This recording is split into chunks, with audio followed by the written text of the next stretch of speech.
Hey everybody, this is Candace Yvette with Blackwomenaware. First, I'd like to say thank you to everybody who comes by and supports my page. It really does mean a lot to me.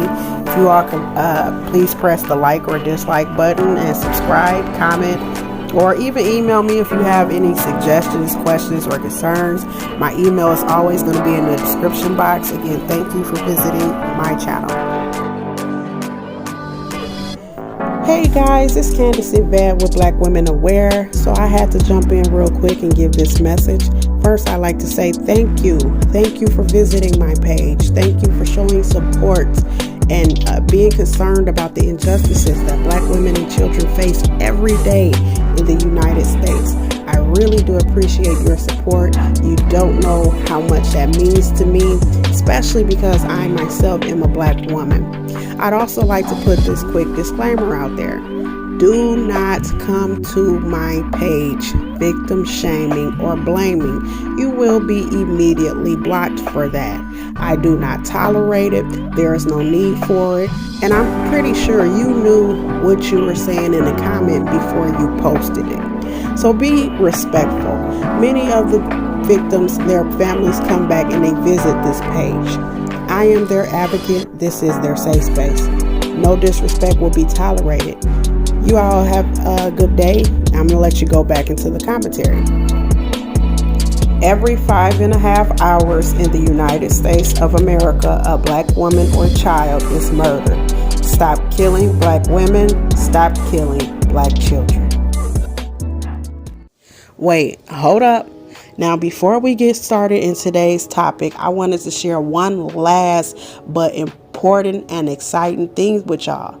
So I have been communicating with the ladies over at Black Femicide US, and this year's 2022 Black Women's March is going to be held in August. It's going to be held precisely August 27th, 2022. That's a Saturday, y'all, from 9 a.m. to 1 p.m.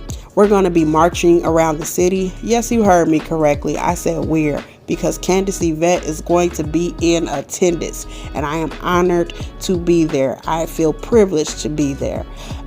There's going to be raffles. There's going to be food. There's going to be guest speakers.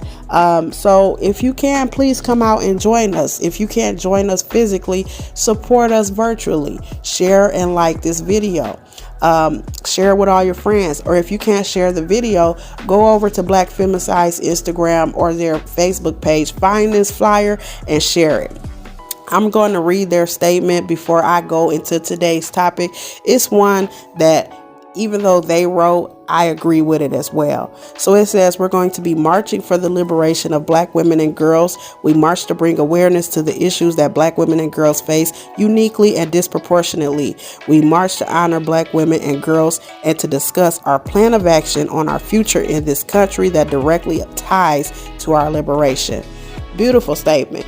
So I hope you guys can come out and join us. Again, the date is August 27th of 2022. The place is Washington, D.C. We're going to be meeting at the Washington Monument, okay? Washington Monument. So if you can be there, be there. If you need more information, just email me or send Black Femicide US a DM. All right, now it's time to go into our topic. Hey, what's up, y'all? This is Candace Yvette. So I am going to be going over the article that The Guardian had written, and I've been wanting to go over this article for a little while now because it basically confirms what I have been telling y'all for a little while now, that when Black women and children are murdered, the cases go ignored, or like nobody ever touches on them. Nobody.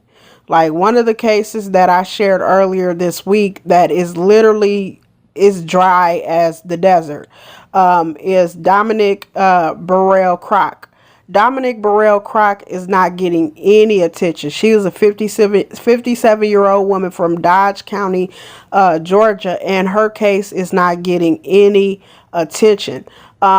Actually, one of my viewers came by my page, and I'm blessed. I'm blessed to have certain people come past this channel, as small as it is. Excuse me, y'all. I keep calling it a page for some reason.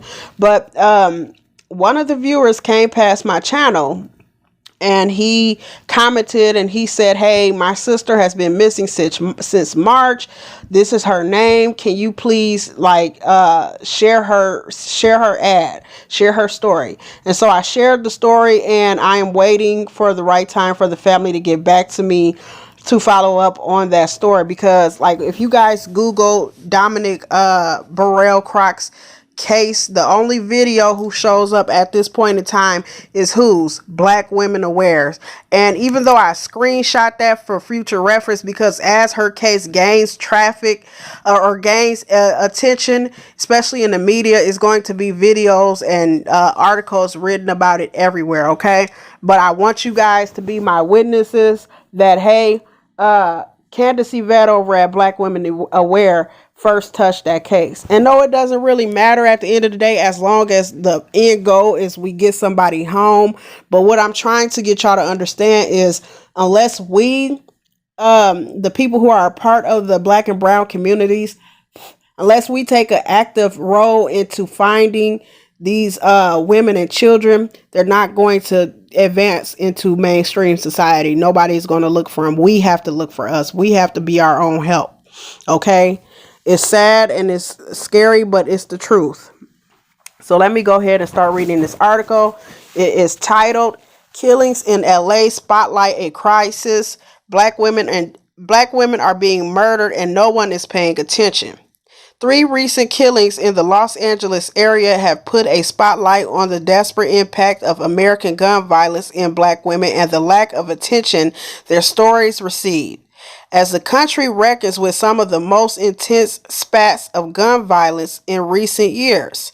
Okay, so this article, one of the other things that is focused on is gun violence in the LA area.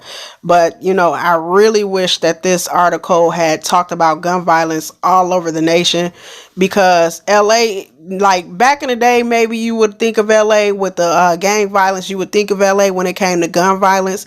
But the first city that comes up in most people's minds when you think of gun violence is either New Orleans or Chicago. Those are 2 of the top cities that come up when you think about gun violence. So just throwing that out there. So let's keep on going. Both killings took place on weekends, a mere 2 weeks apart. On the 8th of January, California officials found the body of Tioni Theus. Tioni Theus is a child, okay? She was 16 years old. She was found shot on a busy on-ramp of the 110 freeway. And on the 23rd of January, sisters Brianna Steins and Marnesia Hamilton were among 4 people shot dead at a mass shooting. So they were at a birthday party. One of the sisters was celebrating a birthday party, and both sisters were murdered at that birthday party, and 2 other young men were murdered at that birthday party. Okay. Neither incident received much coverage outside of local news, raising questions about which stories are elevated in the national spotlight and which mass shootings grasp the nation's attention. While discrepancies between the attention for white victims of violence versus Black victims of violence is nothing new. So let's pause right there and let me reread the first part of that sentence. While discrepancies between the attention of white victims of violence and Black victims of violence is nothing new. Okay, did y'all hear what they said? They said the discrepancies between, you know, how one racial party versus the next racial party is handled, that is nothing new. So, okay, they've been knowing that Black and brown people, when things happen to us, they're not sharing our stories. We're not getting coverage. We're not getting the same advocacy as our white counterparts. Okay, they've been knowing, and why I had to stop there is because that alone is enough to irritate me. That alone is enough to upset me, because people know what's going on, yet they refuse to do something about it. They level off with like anything to not do anything about it. They make any excuse in the book to not try to do something to change the fact that when these things happen in our communities, nobody's covering it. They're just talking about it, and then they kind of level off with, oh, well, it's probably always going to be that way because of the crime, or it's probably always going to be that way. Them people ain't going to never change. They like crabs in a bucket. Ain't shit going to ever change. That's a problem for me, y'all. You know what I'm saying? But crimes just don't happen. The majority of crimes in the black and brown communities happen because of what? One thing. What are those communities lacking? Money. Communities are lacking money, and I'm not putting that on my non-black people, white people. It's really not, when you think about it, it's really not on them to like uplift other, I this is just my opinion. Y'all can agree with it or not. That's on y'all. I'm open to hearing other people's opinions and maybe learning something myself, but I don't think it's the responsibility of non-black people to clean up the communities of black and brown neighborhoods. I think that falls on us. Okay, we can't always give excuses and say, okay, well, yeah, it's not a lot of money coming in our communities, but what can we do to change that? We have to stop looking at what outside parties are doing and look at what we can do. I understand when you go to job interviews and stuff like that, we're not always the first picked. And if we are picked, especially us black women, if we are picked, we don't get paid as our non-black counterparts. I get all of that. Y'all got me. I agree with y'all there. I'm not saying that stuff don't happen. What I'm saying is, what can we do? What can we do, and when are we going to do it?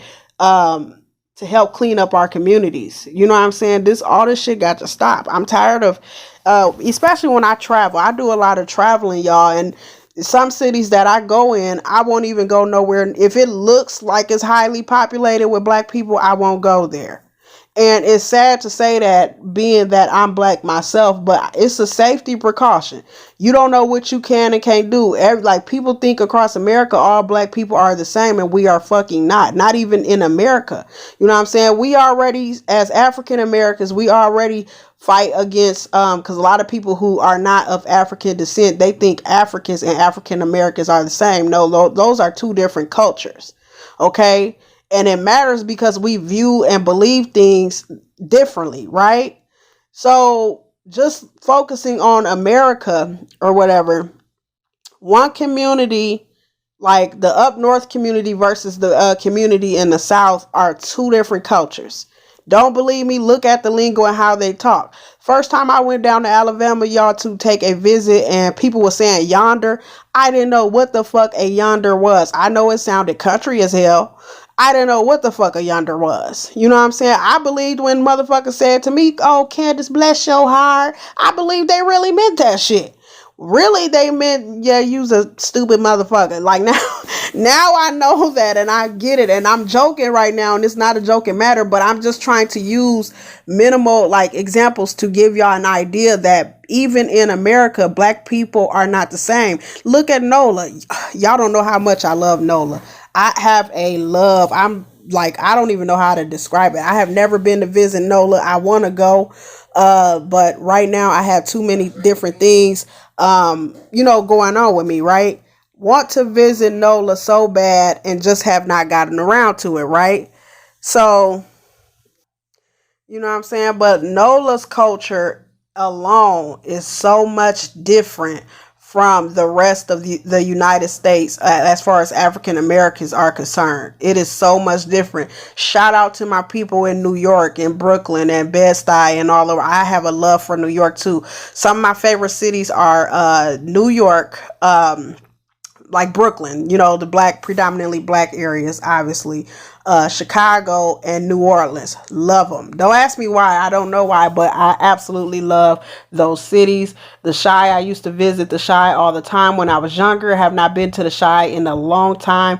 Haven't been to New York ever. Have not been to NOLA ever. They're on my bucket list. Something for me to do. But anyways, basically why I bring those cities up is if you compare one to the next, those are completely different cultures. You know what I'm saying? You might be from New York and go to NOLA and completely not understand their culture, or you're going to understand as an African American person and you're in the midst of other African American people that the way they do things in NOLA versus New York City or Brooklyn or Bed-Stuy is hell of a lot different.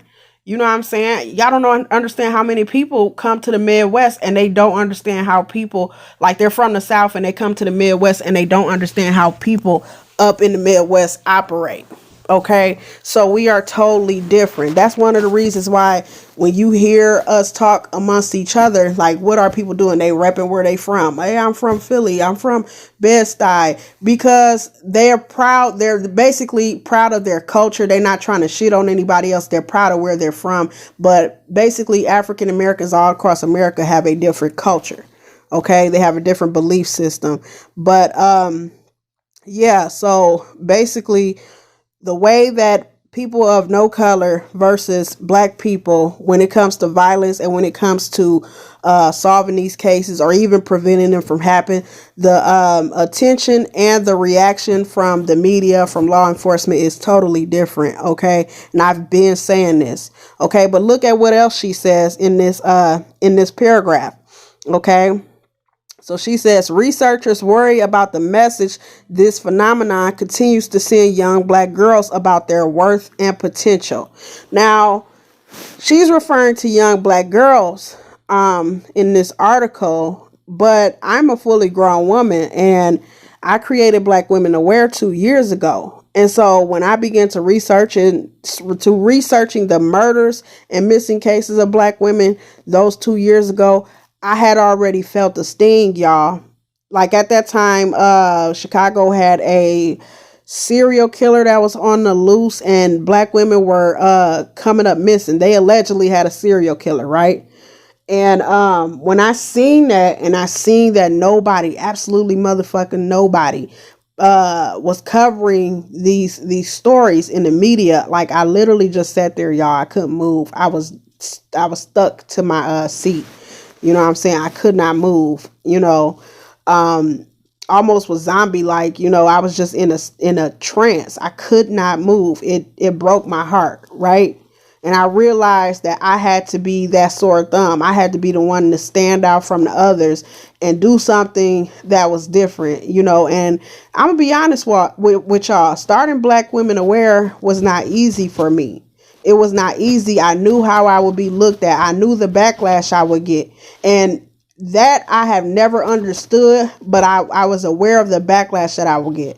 And I didn't understand the backlash because from my viewpoint and how I'm seeing what I do over here is I'm advocating for, like I say all the time, I'm an advocate for black women and children. But other people outside of those demographics see it different.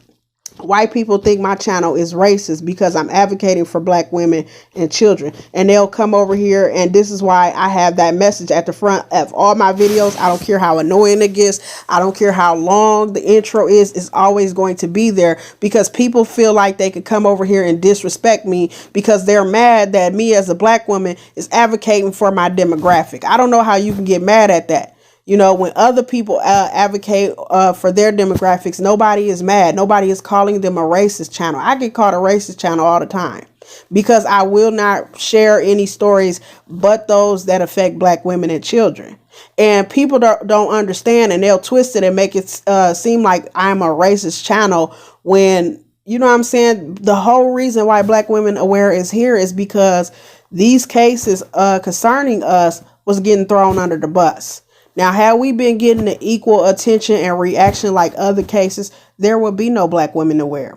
But I had to create this platform for us because the stories were going untold. And not only were they going untold, that was one thing. You have this one victim who her story is not being told. She's not getting justice. And then you have the millions of other black women in the USA who don't know and don't understand the dangerous and toxic community that they are living in or that they're raising their children in. You see what I'm saying? So it's almost like one woman walking off a cliff and nobody is putting up a motherfucking danger sign that's saying, hey, dead end, go the wrong way, or whatever. And it's like, after that one woman walks off the cliff, many others are coming right behind her because they are not aware of how much of a dangerous situation we live in, right?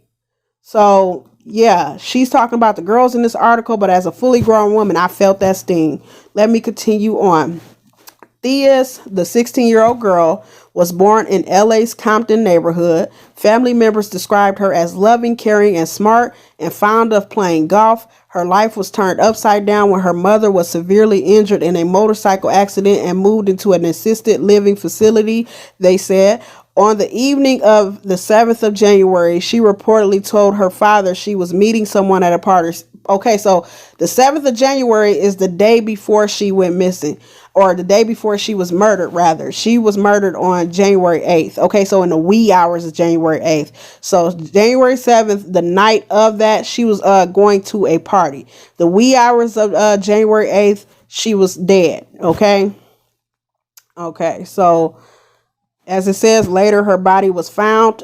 Officials said on Wednesday that California Highway Patrol is going to continue its investigation with assistance of the LA Police Department. Okay, and the district's attorneys, basically, whenever I say DA, obviously that means district attorney. Their office suspects Theus was the victim of sex trafficking and said court documents identifying her as a victim of child sex exploitation. So she possibly could have been a victim of sex trafficking. That is something that I am looking to get into as well, as far as studying and researching and bringing awareness. It's hard for me to touch on that though. Like, I watched this movie, believe it was on like Amazon Prime or something like that, and the movie traumatized me so much to where, like, it's hard for me to talk about sex trafficking. It's not hard for me to cover the cases, but to go in depth with it, it is very, very hard. Okay, mentally and emotionally, it is not an easy subject, especially when it comes to children.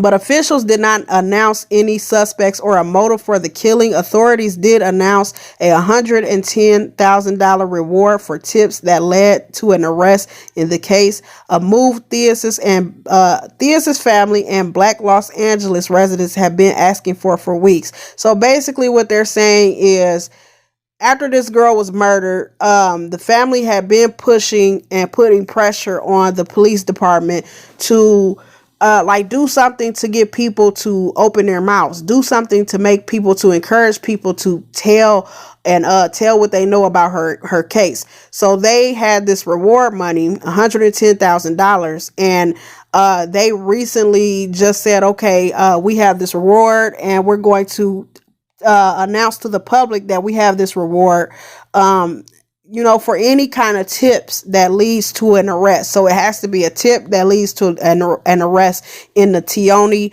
Theus case. Okay. I have been researching this case separate from the article, and I would like to announce that at this time, that reward has been raised to $250,000. Okay. And your tip has to lead to an arrest in that case. Okay. As attention for Tione's killing has picked up in recent days, so have comparisons between the reaction of her death and the killing of Brianna Kupfer. Now, Brianna Kupfer is a woman of no color. She was 24 years old. She was stabbed to death in a furniture store where she worked on the 13th of January. Days after that killing, which garnered national media coverage, police announced a $250,000 reward for information. Okay, now do y'all see the difference? So with Tione's case, it took weeks for them to pressure the department to even put information out about the reward money to get an arrest in Tione's case. In Kupfer's case, the woman of no color, it took them days to get not only that reward money out, a $250,000 reward out, but days to get her national media attention. Okay, so do y'all see the difference? Do y'all see the difference? Because I see the difference. I see the difference in the way the media are responding and the police departments are responding. Like Theus's killing, the mass shooting that claimed the lives of Steins and Hamilton, the other two black girls, initially received little attention outside of local news outlets and social media. Now, this is a Twitter post that the article is sharing. It was written by Joy Benedict. And basically what she is saying is family members have identified to me the two women who died in the ambush, Breonna Steins in pink and 20-year-old, and she turned 20 years old. So, Breonna passed away on her birthday. It was her party. Her 25-year-old sister, Marnesia Hamilton, was also unalived. Sending love to all those dealing with the loss. Okay, and I'll screenshot this Twitter and add it into this video. The two sisters, Steins 20 and Hamilton 25, were celebrating Steins' birthday on the 23rd of January when multiple shooters opened fire. Wow, so it's more than one person. I'm thinking it was just a drive-by and one person was shooting, but it was multiple persons. Wow. So multiple shooters opened fire, unaliving the pair, as well as Teron Whitaker and Jaden Griffin, both 21. Inglewood's mayor has said the shooting appeared to have been a targeted ambush that involved multiple weapons, including a rifle and a handgun. The mayor described the incident as the worst single shooting crime in Inglewood since the early 1990s. The next day, family members mourned at the scene with flowers and balloons. Yet the incident did not garner the national attention and condolences that other shootings with multiple victims have. Rather than it being a story about senseless gun violence upending lives, it has become a local crime story. Okay? I keep telling y'all, and this article basically confirms that I ain't crazy and I'm not, making this shit up. Let me continue on. So the framing of these stories gives us permission to respond in certain ways, said Jones, on the different ways mass shootings are covered. There has been a historical investment in the presumed innocence of whiteness and the presumed criminality of blackness. So basically what he's saying is white people, your brain associates white people with innocence. Your brain associates black people with bad. You're a criminal. You're up to no good. And that is actually very true. I follow so many different media platforms, y'all. I follow independent media. I follow national media. I follow local media, all over the USA. And I can take just one case and compare that one case to that of another case. And the response, even from what people are commenting, is different, and it'll be identical cases, and it's different responses, whether for example, in the cases where the suspect is black or white, the suspect in cases where the suspect is white, they will try to victimize the suspect, or say they'll try to make it seem oh, okay, everybody does wrong, so he should not be pinpointed or pointed out, and just leave him alone because everybody does wrong. When the suspect is black, they'll say, okay, well, it'll be a bunch of racial stuff. In cases like this where the victims are white or black, when the victim is white, obviously they're going to be showing a lot of support. When the victim is black, they won't really say mean things, but they will say, they'll ignore it. It won't be barely any attention on that story. So I do study that kind of stuff all the time. And another two cases that I believe I brung up before on Blackwomenaware, but I believe I brung these up. I'm not sure though. Somebody let me know, because I cover so many cases, y'all, I can forget. But Gabby Petito and Destiny Smothers, they're both from New York. Destiny Smothers, I believe she went missing before Gabby Petito. Destiny Smothers, Like, they have been looking for her for weeks. Her mother was really getting thrown under the bus. Her mother was crying out to help. She was crying out to the media, and basically her story was falling on deaf ears. And Gabby Petito, like, her situation, her ordeal happened later on. And Gabby, as I've already told y'all multiple times, Gabby, you can just Google Gabby's name and CNN will pull you up a whole timeline from start to finish on how that stuff happened. Okay. Now, obviously, rest in peace, and my condolences to both families. But this stuff that's happening amongst our community, and what people not paying attention, it has to end, and it has to start with us. We can't always point the finger at other people and say what they have to do. We have to stand up and do something. Okay, we have to stop being scared. We have to stop bowing down. We have to come out of being comfortable with how it is, or thinking that shit can never change. You know what I'm saying? I'm tired of that. Let me keep going. Tina Sampay, a freelance journalist who goes by Slauson Girl and who has been covering Thea's, that's Tioni, case, and calling for greater attention to her family's search for justice, said the differences speak to how we in the inner city are seen as disposable, and when these things happen, they're acceptable because of the environment that they live in. Okay, that's very true. I've heard different media outlets speak on that and say, they think that most of the murders that happen in Black and brown communities, like, that's just how Black and brown people live, and that just comes with the territory. They literally think that's how it is. So, like I said, we have to change us. It just all reinforces the negative ideas about the values of their lives. Stein and Hamilton and Thea's deaths come after more than 18 months of increased homicides across the U.S., most of them perpetrated with guns. That is true. When it comes to Black femicide, the majority of Black and female victims will be unalived with guns. The majority of these victims who are unalived are, like, I would say about 85% are alived by somebody that they know. Okay. These are stats. Y'all can look them up and search them for yourselves. Okay. Across the U.S., homicides increased by 30% between 2019 and 2020, the largest single year jump in the 60 years the FBI has been tracking such data. In Cali, homicides increased by 30%, with 523 more homicides in 2020 than the year prior.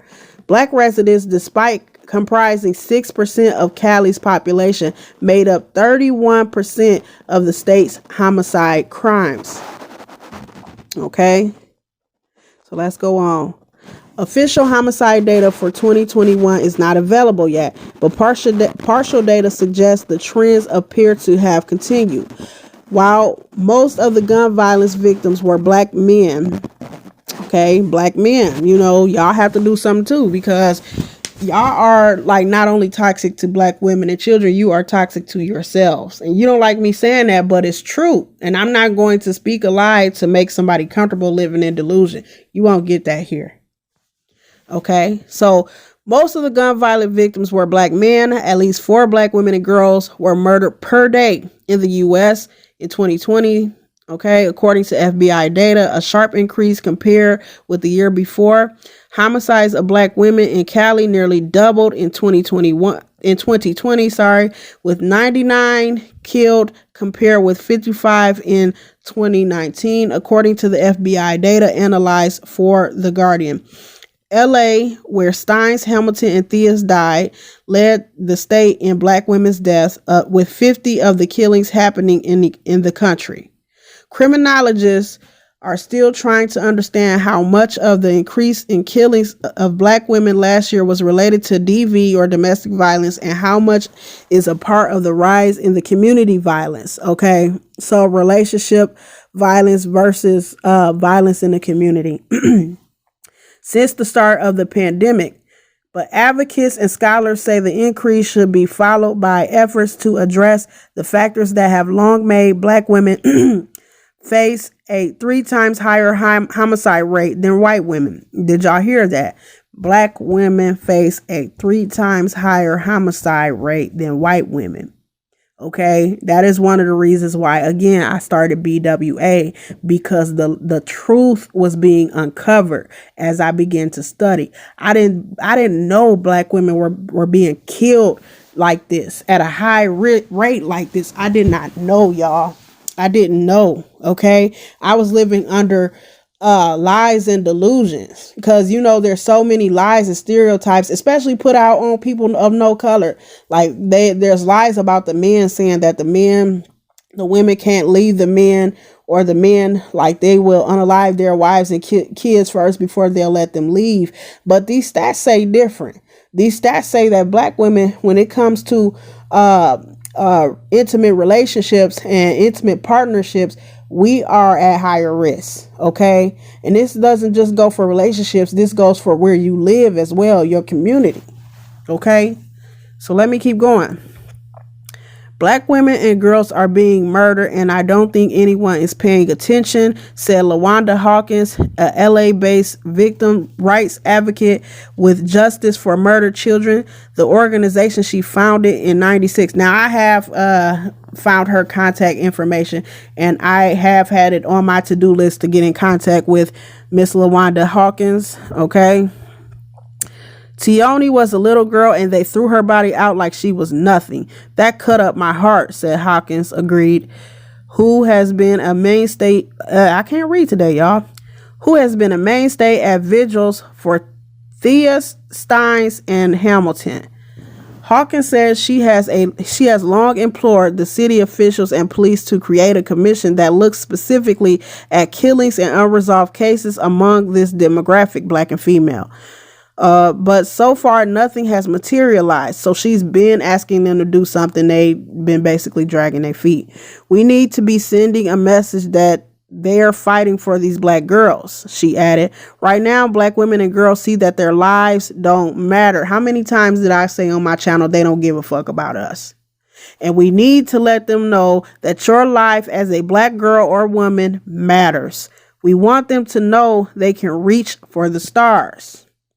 Okay, so that is the end of the article. The article was written by another black woman who I believe she's located in LA. Her name is Abinay Clayton. I reached out to her as well, y'all. Because